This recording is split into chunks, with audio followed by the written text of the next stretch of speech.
Bienvenue sur Top Invest, la chaîne des top d'investissement. Ici, on parle essentiellement d'entreprises de qualité. Avons-nous une opportunité d'investissement sur Disney? C'est la question à laquelle on va essayer de répondre en se basant sur les états financiers de la compagnie. Je rappelle que ceci représente uniquement mon point de vue et non un conseil d'investissement. Et comme d'habitude, je me rappelle le droit, enfin, pas que je me rappelle le droit, je me réserve le droit de me tromper. Alors, c'est une demande spéciale d'un abonné Top Premium. Je rappelle que le lien vers le service Top Premium est dans la description de cette vidéo-ci.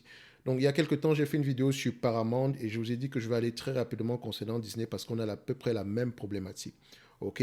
Donc, l'évaluation que je vais utiliser ici aujourd'hui sera complètement différente de celle qu'on a l'habitude d'utiliser normalement parce que d'habitude, on va rechercher les marges, etc. Et comme je l'ai dit, j'ai déjà fait ce type d'évaluation-là avec Disney. Aujourd'hui, on va passer autrement. D'accord? Donc, regardez ceci. Qu'est-ce qu'un investisseur privé aura tendance, combien est-ce qu'un investisseur privé aura tendance à payer par rapport aux revenus de cette compagnie-ci? Donc, quand on compare déjà Disney qui a un historique assez élevé, enfin, un historique ici de présence sur les marchés financiers assez, enfin, un historique plus élevé que les autres entités, d'accord? Donc, quand je dis historique plus élevé, donc techniquement, Disney est coté, on a un grand historique en termes dans le temps, ok? Donc, ça veut dire qu'on est coté à peu près depuis très longtemps. Ok, vous constatez quoi ici?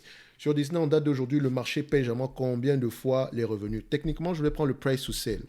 Et le price to sell ici, en fait, c'est un peu comme la valeur d'entreprise sur le revenu, sauf que le price to sell ici ne prend pas en considération la dette. Ok, si on prend le price to sell ici, qu'est-ce que ça va nous donner en moyenne? Prenons un exemple d'une entreprise ici qui ne prendrait pas en considération la dette. D'accord, donc price to sales, voilà, qui n'est pas une métrique que j'ai l'habitude d'utiliser, hein, mais je sais pourquoi je vous montre ça ici aujourd'hui. Voilà, si vous revenez sur la vidéo ici de Paramount, d'accord, donc celle avant celle-ci, vous allez constater que sur Paramount ici, j'ai pris à peu près deux fois les revenus, ce qu'un investisseur privé aura tendance à payer. Et j'ai même pris 1,6 fois les revenus pour être trop gentil. Ok, en moyenne, c'est un business qu'un investisseur privé n'aura pas, il sera difficile pour lui d'acheter cette compagnie-ci à moins de 3 fois les revenus. En tout cas, à moins de 2 fois les revenus, commençant déjà par là. Ok, et si on prend Disney ici, est-ce qu'on se pose la question de savoir est-ce que Disney est de meilleure qualité que Paramount? Il y a de fortes chances que oui, parce que Disney reste plus diversifié. Ils ont également des assets qui ont énormément de valeur. Donc ici, si Paramount se négocie à deux fois les revenus, Disney peut bien se négocier à 2,5 fois les revenus. Et je vous ai dit ici que Paramount, et je dis qu'on reste entre 2,5, on reste entre 2 et 3. Hein. Donc j'ai juste fait 3 plus 2 divisé par 2, ça fait 2,5. Donc si c'est plus que ça, tant mieux. D'accord? Si vous faites même moins que ça, vous allez vous rendre compte que le prix ici sera juste correct. Mais n'oubliez pas également qu'en termes de marge, Disney a des marges plus élevées en moyenne par rapport à Paramount. Donc techniquement, en termes d'évaluation, Disney aura tendance à s'évaluer à des multiples un tout petit peu plus élevés. OK? Donc si on prend ici 2,5 fois les revenus, donc je pourrais dire ici que voilà, si vous êtes, il y a toujours plusieurs hypothèses à prendre. Prenez deux fois les revenus, 2,5 fois les revenus et 3 fois les revenus. J'aurais pu le faire ici avec Paramount, mais j'ai préféré ne pas le faire. OK, pour rester assez conservateur dans mon analyse. Vous avez vu que sur Paramount, j'ai pris 1,6 fois les revenus et 2 fois les revenus. Point barre. Pour cette compagnie-ci, je vais faire la même chose. J'ai déjà parlé de Paramount ici du point de vue des marges. C'est une compagnie qui peut avoir des marges de 20%. Elle a déjà prouvé dans le temps qu'elle peut le faire. OK? Maintenant, elle investit également massivement dans son streaming, etc. Donc, on ne va pas mettre 400 ans dessus. On va aller droit au but. De toute façon, la vidéo sur Paramount, c'est près de 30 minutes. Et là, voilà, j'ai dit à peu près ce qui s'applique également sur une entreprise comme Disney. Donc, si on est d'accord avec ça, je vais vous montrer une chose.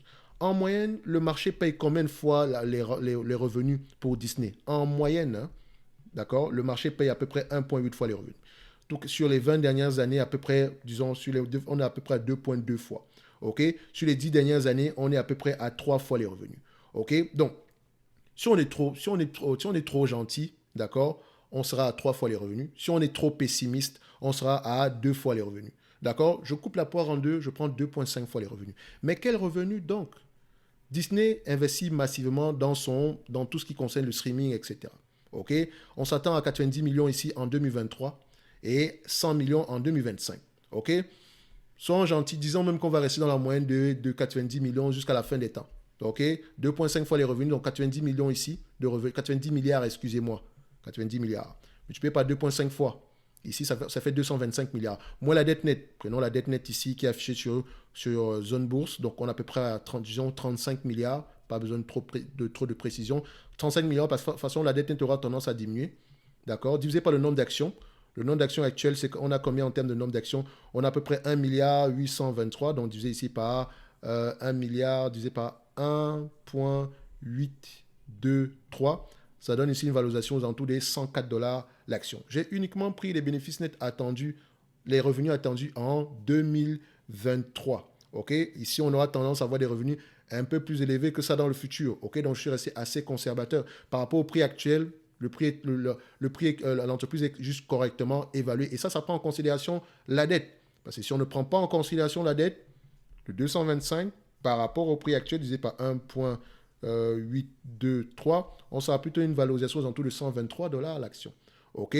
Maintenant, si on prend en considération un tout petit peu la croissance, on s'attend à une centaine de millions d'ici 2025. Multiplié par 2,5 fois les revenus. OK? Moi, la dette nette actuelle aux alentours de 35 milliards par là, divisé par le nombre d'actions à peu près à 1 milliard 823. D'accord? Ça donne à peu près une valorisation aux alentours des 118 dollars l'action. Dans tous les cas de figure, on se rend compte que dépendamment de ce qu'on va prendre ici, qu'on prenne avec les marges attendues quand l'entreprise aura atteint, qu'elle sera revenue ici à son niveau de rentabilité optimale après les réinvestissements massifs ici dans le streaming, on peut s'attendre ici au moins une centaine de dollars l'action. À payer une centaine de dollars l'action ici, on ne surpaye pas. Et encore, c'est une entreprise qui pourrait augmenter son dividende. Donc, je pense même que mon évaluation sera à peu près, je resterai à peu près dans la même tendance que la première, vu que la vidéo que j'avais faite précédemment sur cette compagnie ici. Donc, Disney ici, donc je vais mettre Disney. Donc, Disney, OK, Top Invest. On va faire ça. Et boum. On retrouve à peu près ces 7 vidéos aussi où on avait parlé d'évaluation. Entre-temps, il y a beaucoup de choses qui sont passées sur Disney, notamment Disney en danger. Ici, on avait parlé du fait qu'il y avait un investisseur, notamment Nelson Pelt sur Disney. Il était venu un activiste à peu près qui demandait des changements sur Disney, etc. Également, il y a eu le changement de PDG. Donc, il y a eu beaucoup de choses qui sont passées sur Disney. OK? Donc, mais pour le moment, Disney à peu près se comporte assez bien. Oui, il y a eu un ralentissement ici du nombre d'abonnés, mais comme je l'ai dit mentionné précédemment sur la vidéo avec Paramount, il faut déjà savoir pourquoi est-ce que le nombre d'abonnés de Disney avait drastiquement augmenté. La plupart des abonnés de Disney ne payaient pas grand-chose. Je pense qu'on avait une moyenne de 6 dollars par abonné ici, 6 ou 5 dollars par là. Vous pouvez revoir les dernières vidéos sur Disney. Donc, je vous ai toujours dit une chose, présentement, toutes les entreprises dans le secteur du streaming vont avoir tendance à souffrir, ou bien celles qui veulent entrer dans le streaming auront tendance à souffrir. D'habitude, même, comme on pourra même dire que toutes les entreprises dans le secteur du média ici, des médias auront tendance à souffrir. OK? Donc, ça vaut bien également pour M6 comme TF1. D'accord? Parce qu'elles vont se faire bousculer par le streaming en date d'aujourd'hui. Est-ce qu'elles ont la capacité de souffrir? Point d'interrogation. D'accord? Donc, ici, par exemple, par rapport à Disney, on aura besoin de contenu en français, hein, mais la compétition devient de plus en plus rude. Privilégier les compagnies déjà qui ont un bilan financier solide. OK? Donc, presque pas de dette. Donc, Disney ici, c'est le cas. Elle a les moyens, elle a la capacité de souffrir. Et c'est une entreprise qui pourrait au moins avoir, disons, une quinzaine de pourcents en termes de marge bénéficiaire. Si vous prenez 15% par rapport aux 90 milliards qu'on génère en date d'aujourd'hui, on aura à peu près un revenu, on va s'attendre à peu près à un revenu d'une douzaine de milliards en date d'aujourd'hui. Je dis bien une douzaine de milliards. OK? Donc, 12 milliards par rapport à la dette nette actuelle, on peut repayer la dette nette ici en moins de 3 ans. OK? C'est pour ça que je dis que Disney reste assez intéressant. OK? Maintenant, on pourrait s'attendre à une augmentation des marges. Également, on pourrait s'attendre ici à un versement du fait que le dividende reprenne ici. Mais vous savez que nous, on ne réfléchit pas en termes de dividende. Le plus important pour nous, c'est qu'on revienne déjà à des bénéfices nets assez conséquents. Et vous voyez, selon les analystes ici, il faut voir que c'est un business assez prévisible, sauf sur les 3 dernières années. La pandémie est passée par là. Disney, ce n'est pas que le segment média, il y a également le segment parc d'attractions, d'accord, qui a également des marges assez élevées, parce que vous ne pouvez pas aller voir Mickey dans un autre parc d'attractions ici, d'accord, donc il faut faire attention, donc c'est quelque chose qui a également une certaine valeur. Il y a également ici les croisières, bon, dans une certaine mesure, hein, mais on a des actifs ici qui sont assez diversifiés. OK? Donc, Disney, par rapport à ses concurrents ici, est peut-être même plus diversifié que ça. C'est la raison pour laquelle son prix n'est pas si déprécié que ça par rapport aux autres. Par exemple, vous allez voir que Warner Bros. Discovery, c'est presque cadeau. Vous allez voir ici, Paramount Global, c'est presque cadeau. Et AMC X, alors, c'est une aberration. Enfin, quand je dis une aberration, elle a ses propres problèmes également. OK? Donc, il faut voir ici que Disney est à peu près un peu plus stable. D'accord? Vous voyez ici que le prix ne baisse pas beaucoup. OK? Parce que les actifs ont une certaine valeur ici. Peut-être même pourrait même s'échanger à 3 fois les revenus. Disney, c'est facile. Il y a de grandes chances que quelqu'un qui veut racheter du Disney ici aujourd'hui ne paye pas moins que 3 fois les revenus. Parce qu'il y a des actifs qui ont une énorme valeur ici. OK? Bref. En date d'aujourd'hui, je pense que Walt Disney reste toujours assez intéressant. Et pour ceux qui veulent aller un peu plus en profondeur, regardez la vidéo précédente que je vous ai mentionnée ici sur Disney. Ici, je voulais utiliser une autre méthode d'évaluation en passant à peu près par la moyenne ici du prix payé généralement pour les différentes fusions et acquisitions. Ok, donc si on se dit que Disney va être racheté ici par une entité privée, l'entité privée ne paiera pas moins que 1,6 fois les revenus. D'accord. Et si on fait 1,6 fois les revenus ici, par rapport à ce que Disney peut avoir, parce qu'ils vont prendre une certaine croissance, disons le 100 milliards d'ici 2025, ce qui est tout à fait possible, parce que le segment ici, parc d'attraction, était un tout petit peu fermé, donc ça reprend un tout petit peu présentement. Ils peuvent également augmenter le prix, je pense que c'est ce qu'ils ont fait, mais tu peux pas, ils ont également leur propre problème en Californie là-bas, donc c'est également pour ça que l'ancien PDG également avait sauté. Bref, on pourrait revenir par rapport à ça dans des prochaines vidéos ici. Donc minimum, ça sera 159 milliards. Moi, la dette nette, à peu près à 35 milliards ici, techniquement, même la dette nette qui peut être repayée, qu'on se dise la vérité, d'accord, divisé par le nombre d'actions, à peu près à 1 milliard 823, d'accord, c'est une compagnie, au bas mot, vous ne paierez pas 90 dollars l'action, c'est déjà assez cadeau. Et entre 80, enfin, disons 87 dollars si vous aimez la précision.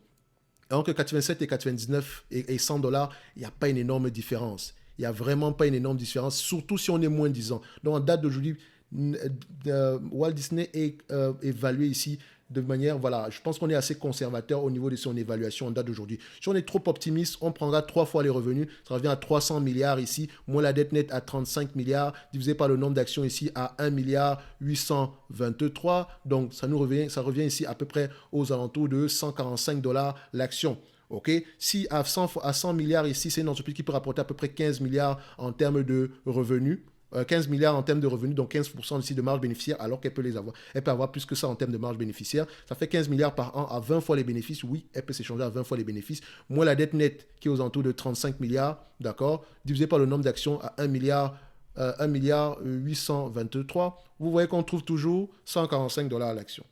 Donc, c'est pour ça que c'est souvent bien d'utiliser plusieurs méthodes d'évaluation. Ça vous permet à peu près de voir, voilà, quel est le chiffre qui revient le plus ici. On a tendance ici à rester dans la zone des 145 milliards, 145 dollars l'action ici, quand on est à peu près assez optimiste. OK, mais c'est toujours en prenant en considération la dette. D'accord? Ce qui nous permet de dire qu'en date d'aujourd'hui, c'est une entreprise qui est assez sous-évaluée. Et la quinzaine de milliards ici, c'est le minimum. Hein. C'est une entreprise qui peut avoir 20% de marge bénéficiaire. La centaine de milliards de revenus ici également, c'est voilà, tout simplement assez également atteignable ici. Donc, divisé par la capitalisation boursière actuelle, donc 15 milliards potentiel, divisé par 179 ici, ça donne à peu près aux alentours de 8% ici. Donc, ça reste assez intéressant pour Disney également. OK? Donc, n'oubliez pas une chose. Cette entreprise aura tendance à souffrir dans les années à venir. OK? C'est pas parce qu'il n'y aura pas de dividendes, c'est pas parce que les bénéfices nets seront moins élevés que la période précédente que vous allez vous dire oh, ils sont en perte de vitesse. Ils sont en perte de vitesse, pourquoi? Ils investissent massivement dans leur outil de production et c'est la bonne décision à prendre. Quand vous investissez, pensez, il faut y réfléchir à peu près comme des entrepreneurs. OK? Il y a souvent certaines décisions qu'il faut prendre aujourd'hui pour pouvoir gagner énormément demain. C'est un peu ce que Elon Musk fait ici aujourd'hui en baissant le prix parce qu'il sait une chose, c'est que voilà, le plus important ici, c'est d'avoir le maximum de véhicules sur la route. Tout simplement parce que l'option, la partie service ici va nous permettre de récupérer notre argent, de payer de l'argent ici pendant plusieurs années. D'accord? Donc, Disney reste toujours assez intéressant, même si c'est moins intéressant que Paramount, mais également c'est un peu plus solide. OK? Donc, ce n'est que mon point de vue. J'ai essayé de prendre une autre méthode d'évaluation ici et vous voyez qu'on reste toujours sur la même tendance. Donc, ce n'est pas que des chiffres ici sortis de leur contexte. Il faut toujours recoller les morceaux, mais pour investir ici à long terme, il faut comprendre ce qui se passe. Donc, lisez vos rapports financiers, d'accord? Et on va se donner rendez-vous sur la prochaine vidéo. Et n'oubliez pas, en description de cette vidéo-ci, vous avez le lien vers le service Top Premium, d'accord? On se dit à bientôt. Merci.